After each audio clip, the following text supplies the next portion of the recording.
Hey, we're back with the Book of 25, a writing workbook featuring a lexical approach to English language development.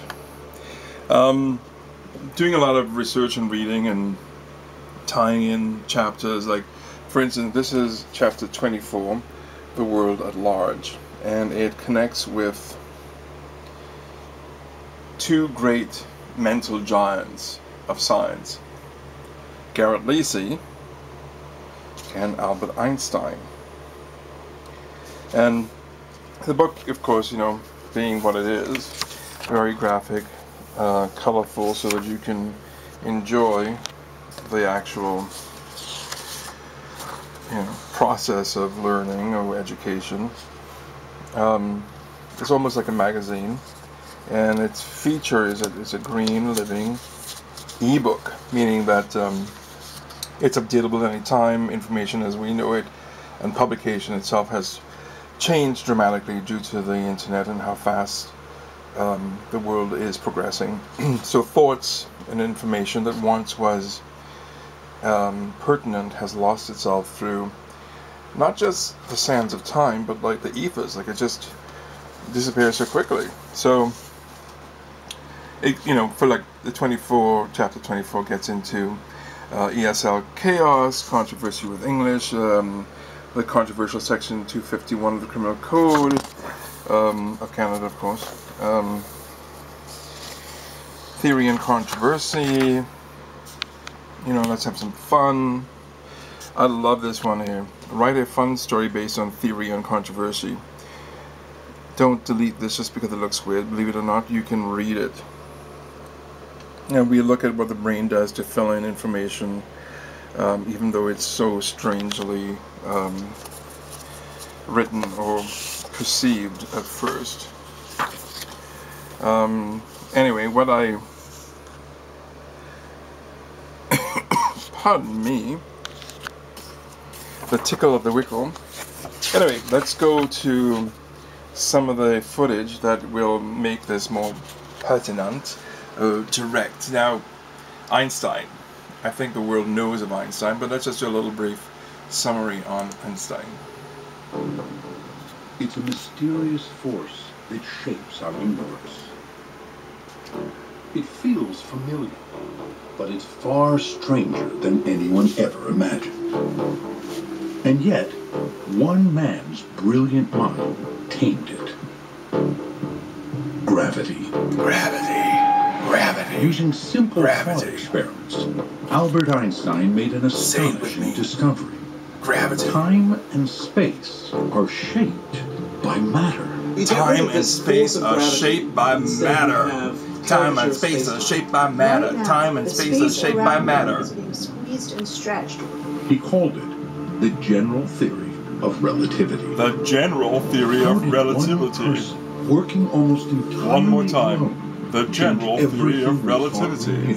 About the universe. I love that equation. Einstein is toiling as the world seems to fall apart. He was able, with pure thought, to solve the riddle of the universe. Pure thought Einstein's to solve the riddle of the universe. Right That's now, amazing. on Nova. Yeah, this is coming from Nova, of course.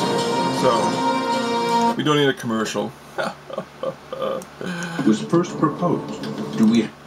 But, let's take a look at Garett Lisi. He's a astrophysic surfer dude extraordinary. Whoa, dude. Check out those killer equations. Sweet. Sweet. Actually, for the next 18 minutes, I'm going to do the best I can to Only describe the 18 beauty minutes? of particle physics without equations. It turns out there's a lot we can learn from coral. A coral is a very beautiful and unusual animal. Each coral head consists of thousands of individual polyps. What is it? It's These good. polyps are continually budding and branching into genetically identical neighbors. Let's imagine this to be to understand quantum mechanics. The mathematics of quantum mechanics very accurately describes how our universe works, and it tells us our reality is continually branching into different possibilities, just like a coral. It's a weird thing for us humans. Precisely my point. Our reality is constantly changing, which is why in doing the book at 25, I had to go to a book that can adapt to the constant changes of thought. Like Einstein, like Lisi, education and publication and anything that we deal with information is so rapid that we are we evolve in a minute. You know, what happens in, per se, Paris happened here in a second and around the world. So let's go back to, you know, a little bit of the Milky Way. Have the technology to explore the extremes of Einstein's great theory. Imagine. Supermassive black holes at the center of galaxies. Waves of gravity that distort space and time. The evolution of our entire universe. Cool. How did a concept that explains so much come from the mind of one man? One man! Einstein Really? had a magical talent. He could take a hard physical problem and boil it down to a powerful visual image, the thought experiment. Right, exactly. That was Least to wrap our minds around, since we only ever get to experience one possibility. This quantum weirdness was first described by Erwin Schrödinger and his cat. Oh my God. The cat likes this version better. In this setup, Schrödinger is in a box with a radioactive sample that, by the laws of quantum mechanics, branches into a state in which it is radiated and a state in which it is not.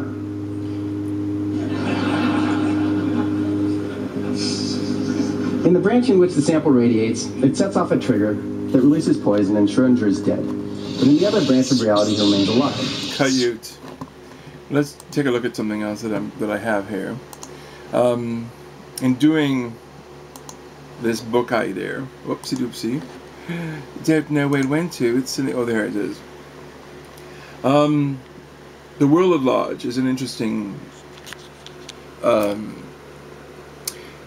perception because we're dealing with holographic universes and the like. When the world appears to be large and disconnected, great thinkers make us reflect upon the world as we may not have thought of it before. This is not meant to be an interpretation of their thoughts, reflection of their thoughts for the reader. Imagine, if you will, meeting of these minds, each influence the others from different realities. Einstein writes, "How strange is the world for us mortals. Each of us is here for a brief sojourn. For what purpose he knows not, though he sometimes think he senses it, but without deeper reflection, one knows from daily life that one exists for other people. First of all, those upon whose smiles and well-being our own happiness is wholly dependent, and then for the many unknown to us, to whose destinies we are bound by the ties of sympathy. 100 times every day I remind myself that my inner and outer world and life are based on the labors of other men, living and dead, and I must exert myself in order to give in the same measure as I have received and I'm still receiving.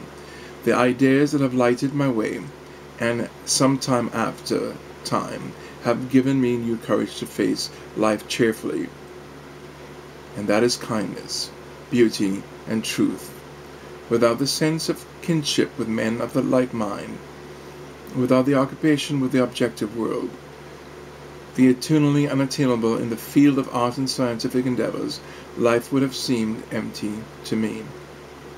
The true objects of human efforts, such as possessions, outward success, and luxury, have always seemed to be contemptible," says the great Albert Einstein. So, we have Einstein, Suddenly he realizes this great man, this is how the world works. figuring out how the world works. Is the correct theory of reality. So, to gain an insight into Einstein's mind and the true wonder of general relativity, we need to trace the crucial thought experiments that led to his great breakthrough. The seeds for his ideas were... well, the interesting thing is that Lisi talks about it in a similar manner. Einstein wrote of the theory of relativity, and Garett Lisi writes of all theories being related and interrelated. As for the comparisons to Einstein, Lisi says they're completely unjustified. He acknowledges he managed to get extremely lucky with the physics and discover something very cool, adding, "Some aspects of this beautiful theory have the potential to outlive me, but Einstein's relativistic description of gravity has been borne out by countless experiments," Lisi says. "By comparison, I just managed to put some pieces together that were lying around, and to this we say, amen." So, both of these men are great in their fields, and they seem to have the ability to be quite humble in their processes. With Lisi, he does go into a lot These more realities detail. are experienced separately by each individual. As far as either can tell, the other one doesn't exist. This seems weird to us because each of us only experiences an individual existence, and we don't get to see other branches. It's as if each of us, like Schrödinger here, are a kind of coral, branching into different possibilities. The mathematics of quantum, and when it's operating, draws 5 times as much power as the city of Monterey. We can't predict specifically what particles will be produced in any individual collision. This is on TED Talk as well, so you can pick that up, pick all this up. It's not There's a force of gravity, which interacts with matter gets into all mass and this spin. way complicated. It sits along the horizontal direction in this diagram. The photons of electromagnetic, which is this green one. To give a quark with, in order to do this, we need to, is exquisitely beautiful. See? And it summarizes This is thousands the beauty of possible that interactions Einstein was between these talking elementary about as particles, well. each of which is just a facet of this complicated shape. As we spin it, we can see many of the other intricate patterns contained in this one. This is beautiful to watch. And with a particular rotation, we can look down through this pattern in 8 dimensions along a symmetry axis 8 dimensions. and see all the particles at once. It's a very beautiful object. And, as with any unification, we can see some holes where new particles are required by this pattern. There are 20 gaps where new particles should be, 2 of which have been filled by the Petit Salam particles. From their location in this pattern, I just want you to look at the patterns, man. There you go. of course, when other physicists, if the LHC It's not a isn't whole. working, you have to toss in on that secret. I love the fact that he hangs This was out a in view from my Hawaii. home office on Maui. There you go. And this is another. And another. And you may oral. In theory together. And so are you saying that we should think of the universe at its heart, like that the smallest things that there are somehow an E8 object of possibility that is, I mean, is there a scale to it at the smallest scale in your mind, or? Well, right now, the pattern I showed you that corresponds to what we know about elementary particle physics, that already corresponds to a very beautiful shape. And that's the one that I said that we knew for certain. And that shape has remarkable similarities and the way it fits into this E8 pattern, which could be the rest of the picture. And these patterns of points that I've shown for you actually represent symmetries. Entice you, not bore you. So let's move on. Let's go back to Einstein for a second. When he was just a child. Yeah.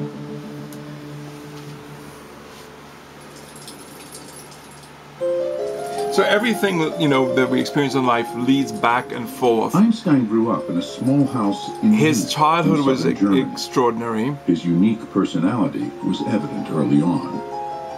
And, you know, these are real human beings that, you know, had their own Like many lives. great innovators, Einstein was a rebel, a loner, but deeply curious. He was slow in learning to And speak as that a child, so was slow that his parents... a point behind this. With anything that we do in our life, curiosity is actually required. Imagination. So if you can imagine the world being put together, you know, even with complexity theory, it's phenomenal. They're taking extraordinary complex thoughts and images, and they have been able to create such wonderful realities that we are still examining, you know, over 100 of years later. I do quite like this image of the dinosaur. If the egg theory is through, oops, does that mean that when you have sex you are masturbating? Well, you know, the complexity theory. The basic premise of complexity theory is that there's a hidden order to the behavior and evolution of complex systems, whether that system is in a national economy, an ecosystem, an organization, or a production line. In business and finance, complexity theory places its focus on the ways a factory or company resemble an ecosystem or market, rather than a machine whose parts and function have been plucked out in advance, according to David Burnby.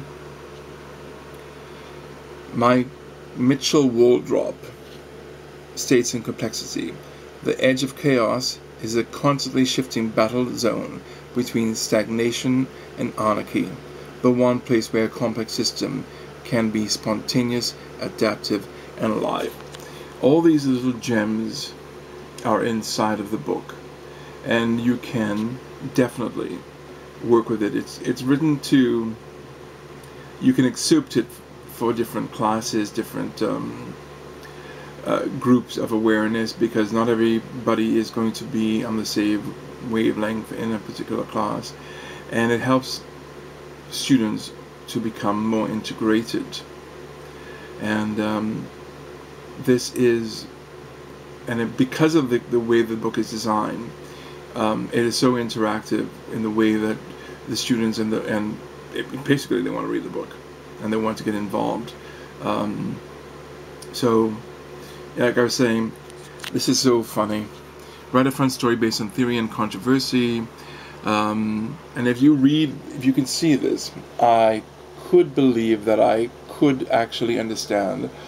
I could not believe, actually. I mean, that's telling how it can formulate in your brain. Understand what I was reading. As you can see, it's all messed up. The phenomenal power of the human mind, according to research at Cambridge University, it doesn't matter in what order the letters in a word are. The only important thing is that the first and last letter be in the right place. Holy crap-a-doodle. It's kind of true. We fill in, it's like when we look pareidolia, when we look at images and we have an outline, and we actually tend to fill in the, the blanks. It's pretty extraordinary that not only for images but for words. The rest can be a total mess and you can still read it without a problem. This is because the human mind does not read every letter by itself, but the word as a whole. Kind of amazing. So there you go. We have the beginnings of thought from the glorious Einstein. Consulted a doctor, but he later said that that's maybe why he thought in visual thought experiments. No object. His sister remembers him building warping and moving and dancing over space. Crazy, huh? Have them both going at the same time. That would be what explains all these elementary particles that we see. But an electron, you think people... a string theorist is Einstein's electron in terms of much smaller strings vibrating. I know, you don't like string theory. Vibrating inside it. How should we think of an electron? On one occasion, in relation to E8? Well, it would be one of the symmetries of this E8 shape. And we're like, oh, look, the needle twitches and points north. Anyway, what I'm going to do... Then we're on to something else. Like, oh, look, there's a dead squirrel. But for Einstein, after getting that compass, he developed a lifelong this is fun, and hope you enjoyed it. And this is me saying goodbye from the Book of 25, a writing workbook featuring a lexical approach to English language development. A living green ebook publication designed to your curricula. So, ciao, happy holidays, and over.